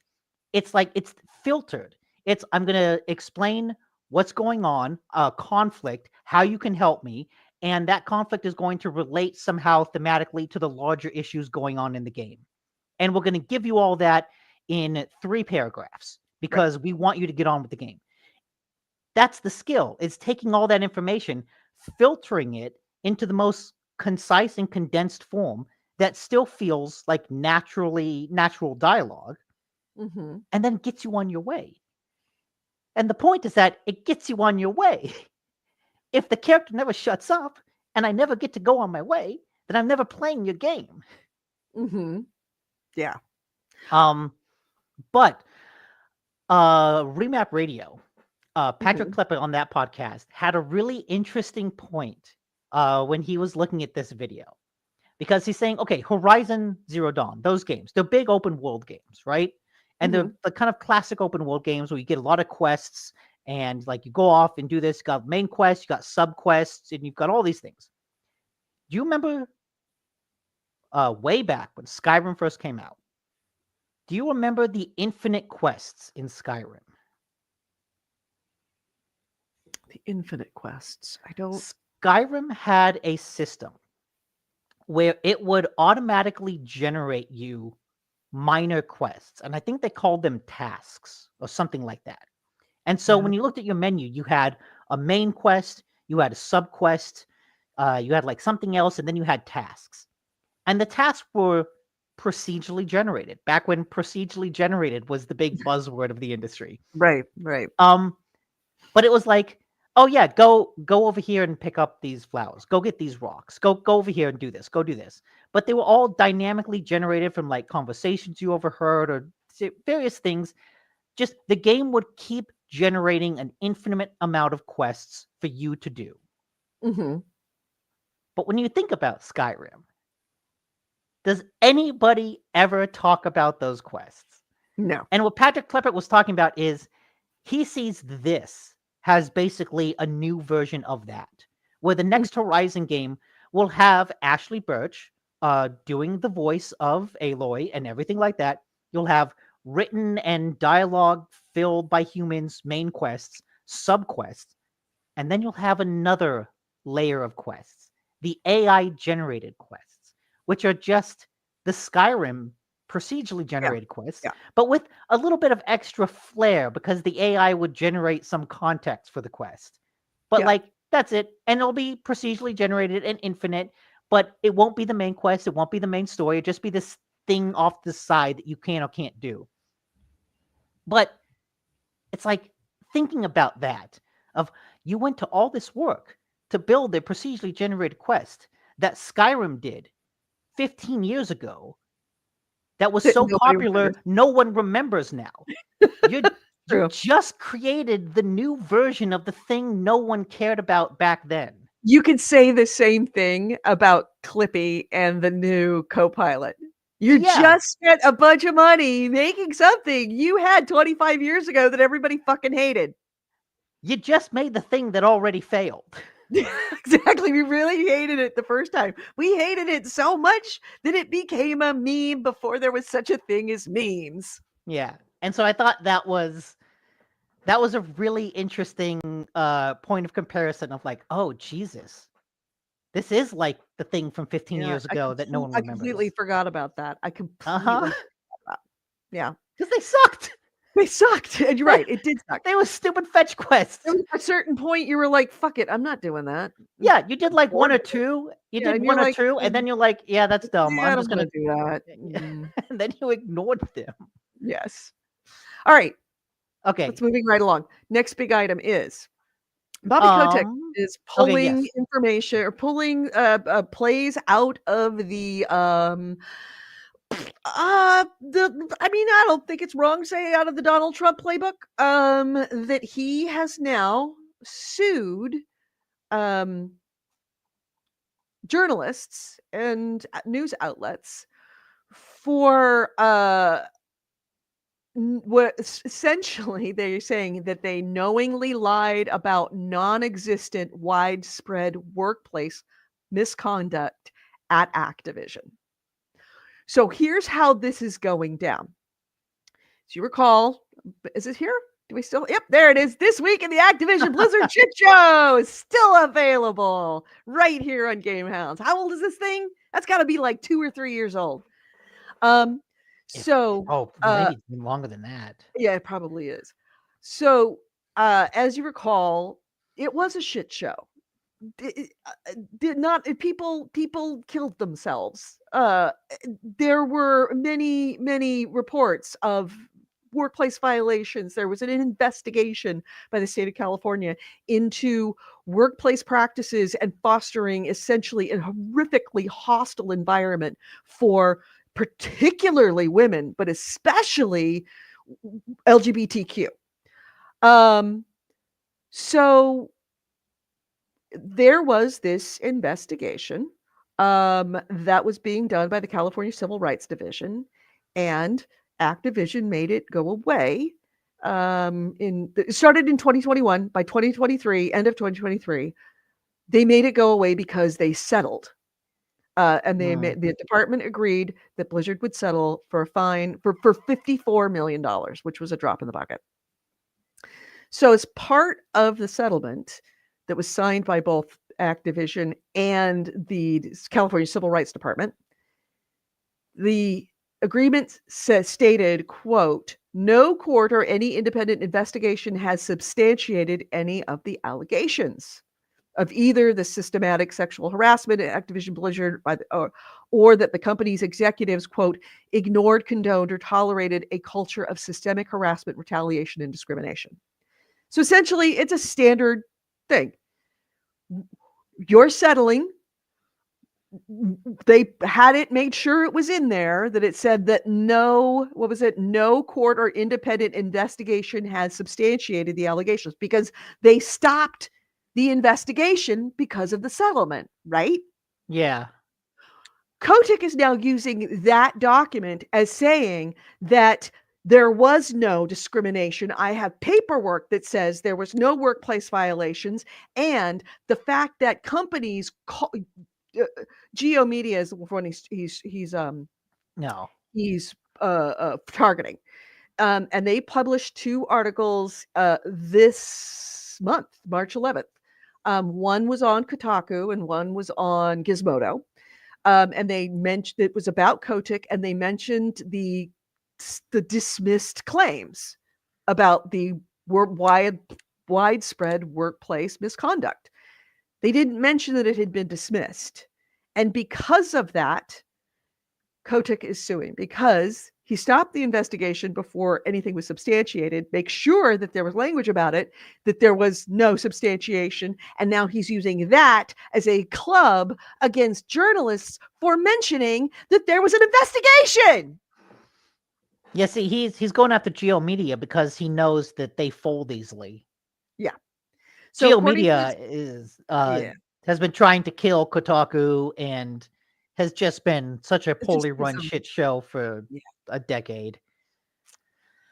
So according to the complaint, neither article has anything to do with Activision. Both were about rumors that Kotick was interested in buying TikTok, yet Kotaku and Gizmodo went out of their way to include withdrawn false, he's saying they're false, allegations relating to the workplace issues, which Geo Media knew were conclusively disproven by numerous investigations. But yeah, they weren't. No, they weren't. You suspended the investigations. There is a very big difference. Well, and the problem is that doesn't matter, right? Yeah. Because he can bring this lawsuit and Geo Media will fold because that's what Geo Media does.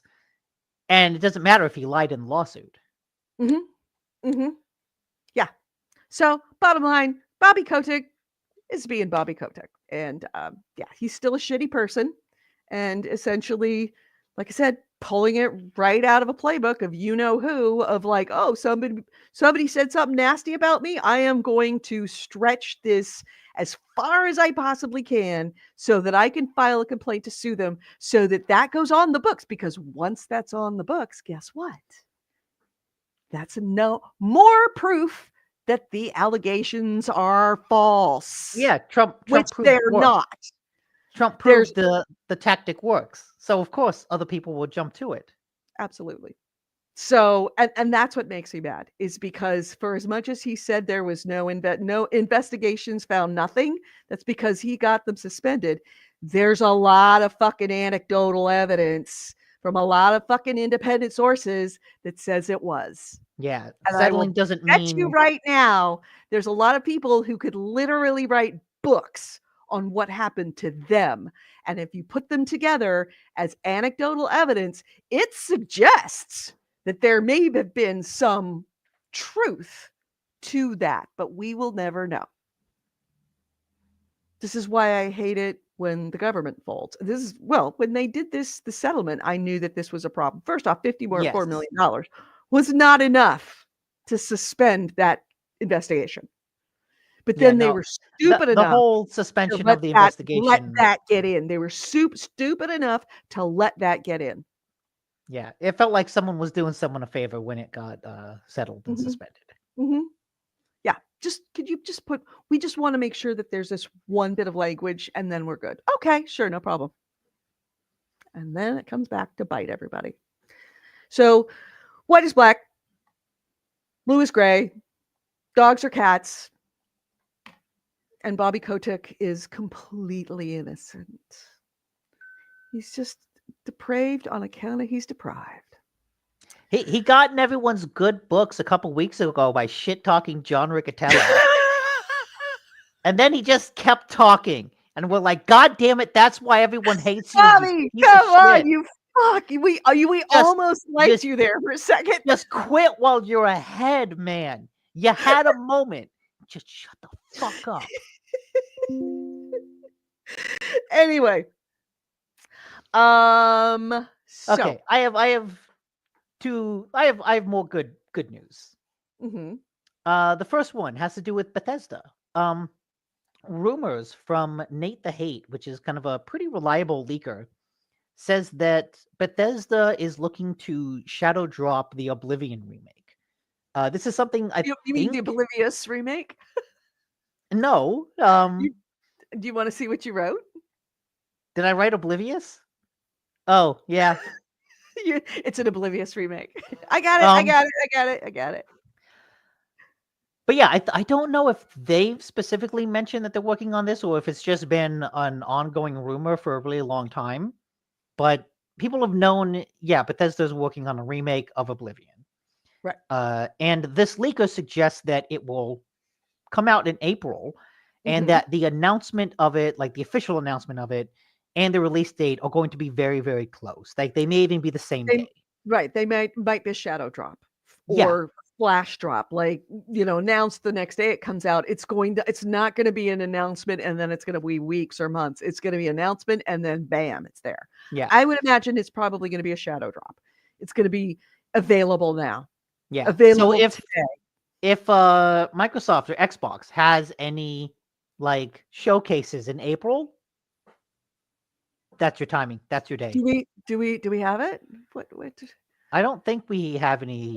Xbox showcase April. April 2025. ID at Xbox February 2025. Xbox No, that was Summer February. That was Showcase February. 2025. Developer Direct 2025. No, I don't see anything there. So how about PlayStation? Well, it wouldn't be play. When is the Maybe next it event? would be. Oh, that would piss a lot of people off if a Bethesda game was announced at a PlayStation event. That would be hilarious. Let's see. AC Ray The says next- BGC corroborated with their own sources. So maybe it won't be an event. No. It'll just be It might Bethesda be announces. BBC. I doubt it. There's got to be something going on in April. Not necessarily. Video game, what was it? Press events, April 2025. But I've been thinking it might be fun to go back to Oblivion because playing Kingdom Come reminds me of Morrowind. It reminds me of those kind of early aughts open world games or like early 2010s open world games that were like a little janky but really interesting. Like Morrowind was so crazy because it wasn't streamlined. Like it wasn't focus tested. There was like a bit of weirdness in how to play it, but that made it much more of a, I guess, life sim, right? You get a piece of paper that says someone is going to pick up something from this tree stump at this day on this time. Mm-hmm. You don't get a question marker for that. You just have to remember that the letter said that and then wait there and someone will show up. But like it's not easy because there's no quest marker reminding you about that. Mm-hmm. But that's kind of the cool. That's what makes it cool. That's almost a good use for an AI. Hey, AI, can you remind me on this date in the game? I have to go here? Hey, Siri can remind me of things, so I assume Copilot should as well. In theory, I should hope so. All right. So next, okay, we already talked about the Unreal, the rumors. All right. So my next item is I'll talk about that next week.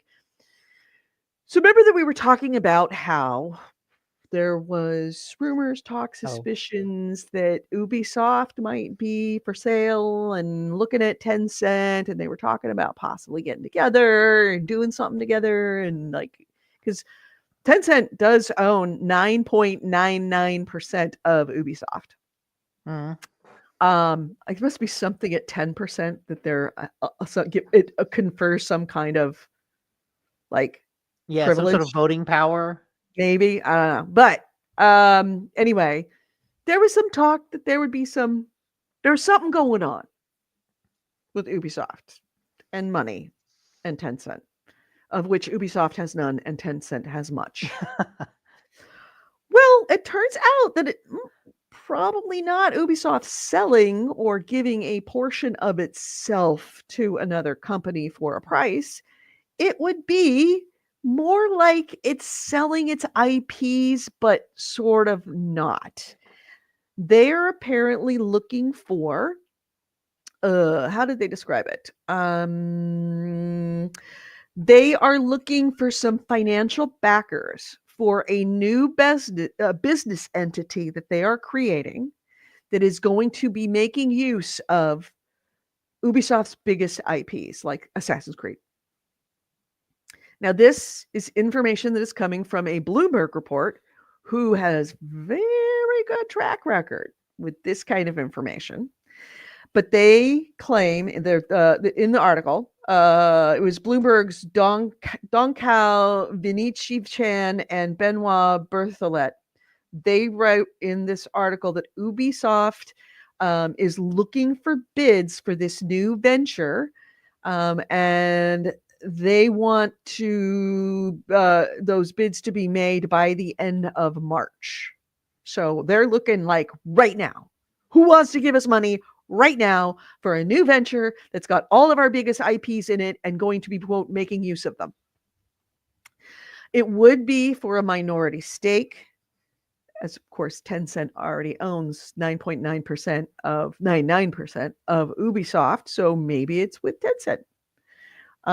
And that has been, they are apparently approaching Tencent and saying, hey, we're not going to give you another bit of the company, but here's what we will do is we'll spin off a whole other venture and you could be a minority partner there. And that's got all of our IPs in it. It sounds like they're doing what Embracer did. Mm-hmm. But Embracer split itself up into three different entities. Ubisoft was a Marry Fuck Kill. Yeah, they put it into Marry Fuck Kill. Ubisoft is just marry because they don't really have a fuck or kill. They have nothing else. They're like, no, we put all if they wanted IPs. to kill it, they killed it already. It's already dead. But they are also considering, and here's what's also interesting, is that they are looking for a valuation of this new venture that they suggest that Ubisoft itself wants it to be higher than the main company's value, according to sources. Is that because it only has all the successful IPs? It doesn't have everything else dragging the company down? Exactly. So it makes me wonder, like, well, what's the main company then? If you're taking all the biggest and best IPs and you're putting them in a whole new company, and then all the shit is left at the old parent company, maybe they're just wanting to get rid of Ubisoft. They're jettisoning that whole poisoned well that is Ubisoft. And they're taking the best that they have, putting a new name on it. Then they're going to just kill Ubisoft. Take it out of business. They would just, eventually the new one will get spun off into its own company and Ubisoft proper would be like sunsetted. They're just, sunsetted, or just left to be there. They're not going to really kill it, but that's essentially the garbage pile.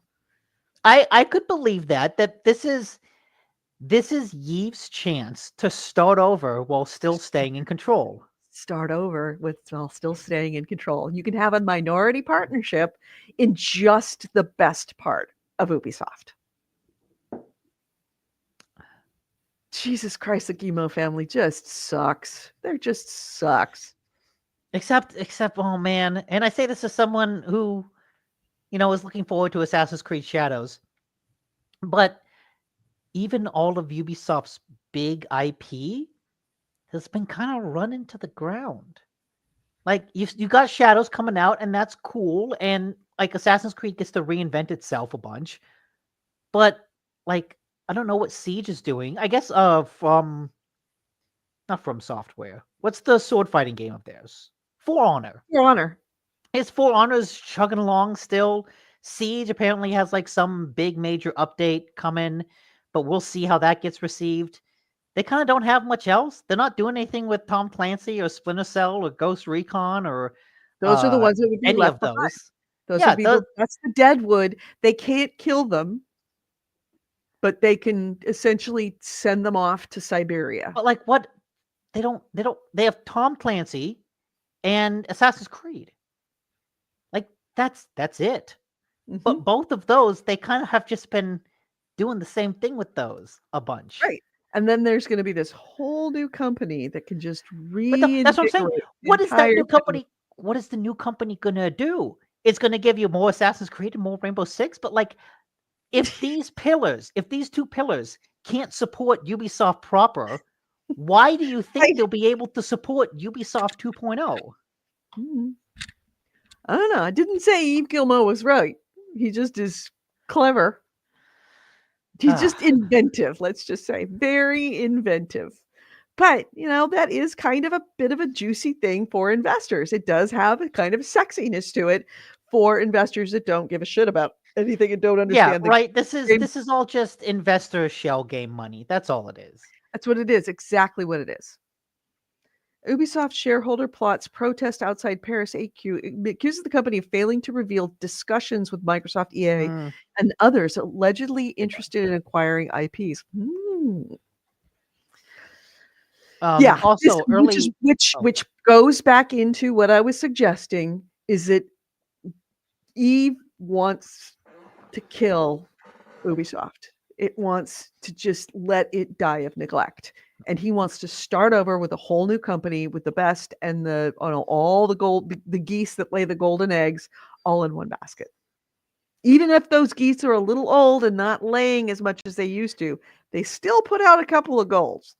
Yeah, like the fundamental issue I have with all of this plan is that Ubisoft's issue is that their geese are old and feeble. They're not shitting the golden eggs that they used to.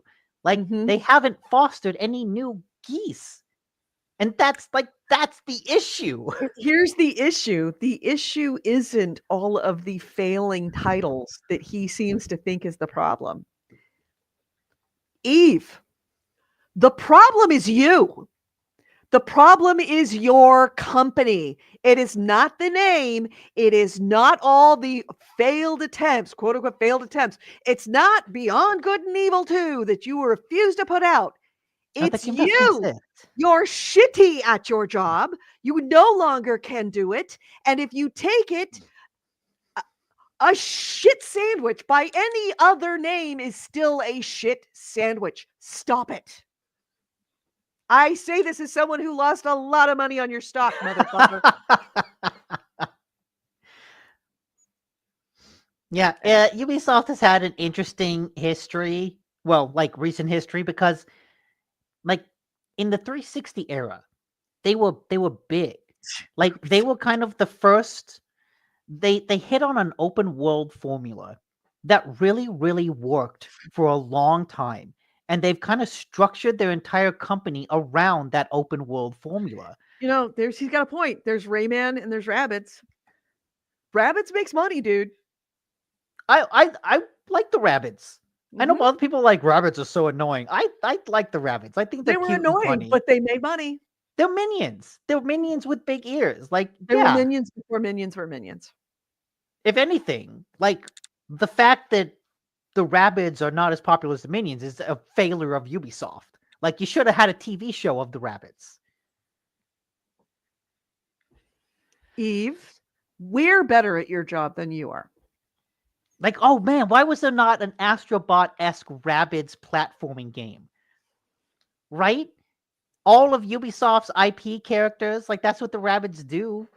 Oh. Anyways, yeah, early on, Corey asked, why would PlayStation announce a Microsoft-owned game? Because everything from Microsoft is going multi-platform. Mhm. So I just thought, oh man, if Bethesda announced something at a Sony event, like that would break the internet. I know. Well, hey, listen, I remember when I was there at E3 when it was announced that Final Fantasy was coming to Xbox, and it broke the Oh, internet. It broke the room. When that happened, it broke the fucking room. That was the biggest announcement I've ever been part of, and it was my very first E3. And I knew it was big, but I didn't truly appreciate how big it was until I looked around and saw everybody losing their fucking minds at that one. yeah. Anyway. All right. So that was my Okay. My next one. Critical Role is working on a video game, and Travis Willingham, in one of the surprise it interviews took them this long. that the group did for Business Insider, they said that some video game announcement will be happening any day now. Oh, really? So soon? Yeah. Okay. And from With the way they described it, he said they'll actually be getting their hands on the stick and controlling the outcome of the story, changing what might be possible from not just some of their favorite characters, but new offerings in the world of Exandria, Travis said when describing the video game spinoff. So it almost sounds like a Telltale-esque game set in, a Critical Role campaign. would fucking love that. Would Yeah, I think that would be fucking really love neat. that. Would so love that. Yeah, I think that this has a possibility of being a fantastic game, but that's why I'm not going to pre-order it under any circumstance. We have learned. So yeah, Uh, keep your ears out because something will be happening soon. Yeah. Let's see. Yeah, that's it. I don't want to really go into my last one because it's just kind of it's not that it's kind of not much. It's a nothing burger. Okay. Well, the last one I have is that, Mhm. as I said earlier, there was a big update to Kingdom Come that added barbershops. It's like, oh, hey, that's neat. You get to give Henry a haircut. But the cooler part is that for PC, it added mod support. So dedicated Steam modding for over 300 elements. They say ranging from user interface to combat mechanics to AI behavior. Wow. It's basically giving users the ability to just tweak little things or do a complete overhaul. So it'll be So we're going to really see interesting. we're going to see Game of Thrones Deliverance. We really could. We really could. Westeros Deliverance. Yeah. That's Yeah, that's awesome. So I'm really looking forward to seeing what the coming months bring us on the Kingdom Come PC side of things. absolutely. All right. So, what are your plans for this week? Anything interesting? I want more Kingdom Come, some Wander Stop, maybe some Assassin's Creed, depending on when it comes out. I actually forget the exact date. But those are kind of my three main things. All right. Tomorrow's St. Patrick's Day. Aaron Oh. Gobra. Don't forget your Aaron Gobra. I do want to remind everyone that we will be dark April 6th and April 12th because I am going to Utah. Utah. Yeah, I'm going to Utah to Bryce and to Oh my god. Utah sounds like the name of a Star Wars character. Now I will never unhear that. I know. Utah. We've been calling it Utah for decades, and now I get to pass it on to you. Where are you going? Utah. Utah. What the fuck? Utah. That is where we go. We go to Utah. Zion, Utah. To Zion and Utah. So we are.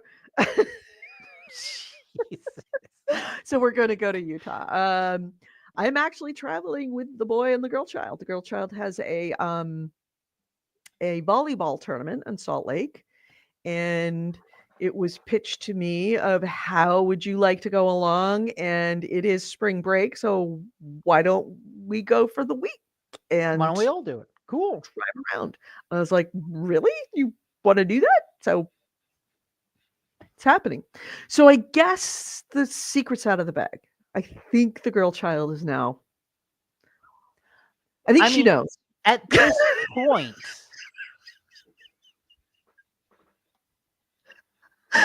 I mean, okay. I don't. Maybe it's best not to bring it up in case she doesn't for some reason. But like, if she doesn't, I'm kind of worried. She walked in on this morning. Yeah, she knows. Oh yeah. No, they're just really good friends. Yeah. And she's like, "Dad, can you come here?" And he's like, "I cannot right now, dear." And it's like, "I'll get it." But unfortunately, I was fully clothed. But he's like, Okay. "Yeah, Daddy can't stand up right now."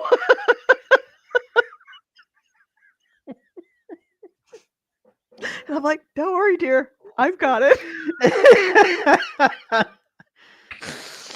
Oh, Corey also says Utah sounds like a Viking's name. it does. You're right. I am Utah, son of Utah. What was it? Wait a minute. That wasn't that Yeah, the last the kingdom? last kingdom. Yes, Uhtred. I am Uhtred. I son am of Uhtred, son of Uhtred. I am Utah, son of Oh man, Utah. I gotta watch. I gotta catch up. To I that gotta show. watch this. Yeah, I gotta watch the last season of that. I stopped at season 3. If you have not,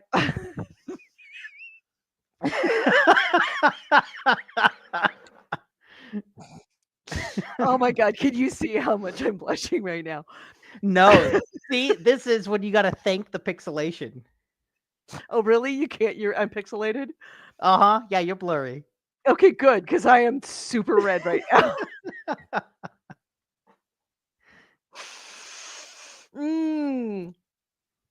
13th, Edie, we wouldn't have a show on Saturday. Oh, you're right. I'm sorry. My bad. I am looking. Oh, is it the I 12th? will not have a show on. Let me pull up my calendar again. No, yeah, 13th and 6th and 13th. 6th and 13th.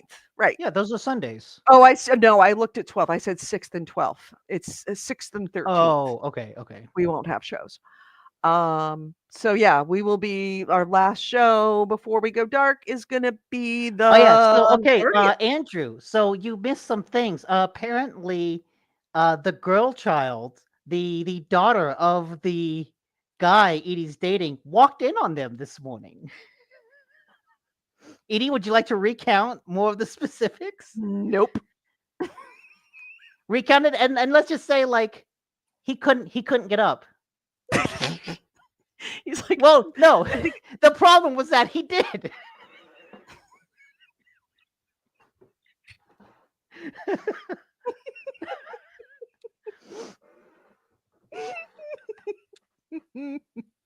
Yeah. As I said, I think she knows.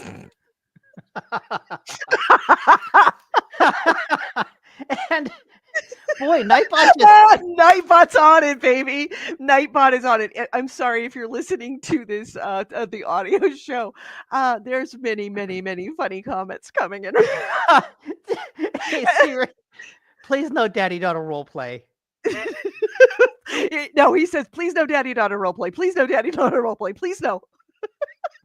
There is no daddy. No, nothing like that. Corey I Ross don't says, turn off my lights. I turn on all of them, but the room is too dark. Yeah, he's doing that pretty good now. Yeah, I'm now so red. I'm actually starting to sweat. So we should probably go. I mean, you still gotta go to Costco. That's true. I do have to go to Costco. Yeah, the man and his father are not back from the movie yet, but I should be ready to go to Costco by the time they do. So, should we close this out? Yeah. Let's close this out. Don't stand up. Don't stand up. I've got this. Okay. No, don't worry. I'll stay seated. I missed everything with this. I'm glad I jumped in when I did. Yeah, you jumped in it right, just the right moment. Good Thank time. Good you for time. listening. You've been listening to GameHounds episode 776. We are recording that. We did record this on Sunday, March 16th, 2025. I am Edie Sellers. With me has been Nick DiNicola. Ways to get a hold of us. GameHounds.net is our website. GameHounds@gmail.com is our email. We record this show live every Sunday at 2 p.m. Pacific, 5 p.m. Eastern here on Facebook, YouTube, and Twitch. Facebook, we are Facebook.com/GameHounds. YouTube, we are GameHounds Vids, VIDS, as in videos. And on Twitch, we are the GameHounds. Please feel free, if you're watching anywhere right now or you have come to us after the fact, please hit us a thumbs up or subscribe. If you are an Amazon Prime member and you watch us on Twitch, we would very much appreciate if you would subscribe to us and shoot your free Prime subscription. You get one free one, and we would very much appreciate if you would make us your free one. So yeah, it does help because times are tight. Anyway, somebody's got to pay for all that therapy for the girl child. And also, speaking of therapy for the girl child and helping to pay for it, if you would like to become a patron of our show, join Patreon. Okay. Patreon.com/GameHounds. That's where you can find us, where you can find help us pay for some of the subscriptions that we use in order to do this. $1 a month is all we ask, which is like 25 cents a show, sometimes more. Sometimes less. That's all we ask. Just a little bit to help offset. Also, we have a Discord. Here's our Discord channel right here on the screen. If you're listening to us on iTunes as a podcast, first, like us, leave us a comment, good or bad, leave us some comments. It matters. But also, you can find our Discord information either on the description on iTunes or on our website, GameHounds.net. All right, everyone. Thank you for listening. We will talk to you next week. And again, reminder, we're going to be dark for 2 shows at the beginning of April. Have a great week, everyone. Bye-bye.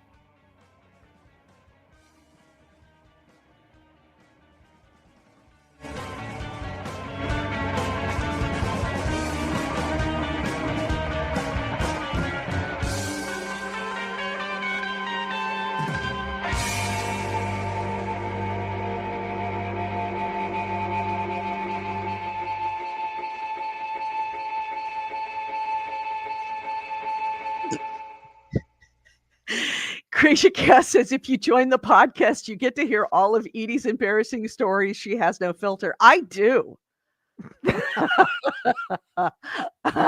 I do have a filter. I am filtering out much. Don't you worry about that. All right. Abusing love children. First in fable, now in real life. I have not left her. You're gonna leave the girl in Utah, aren't you? Utah. That's what you're gonna do. Not on purpose. And I'll try to get her back. Of course, not on purpose. I did not mean to lose your child in the, where was it? In the afterlife? Hell spawn. Hell. We left hell. In hell. That's right. We did leave her in hell. Him in hell. Yeah. You're gonna take her hand and you're gonna walk into a national park. And then I'm gonna let her.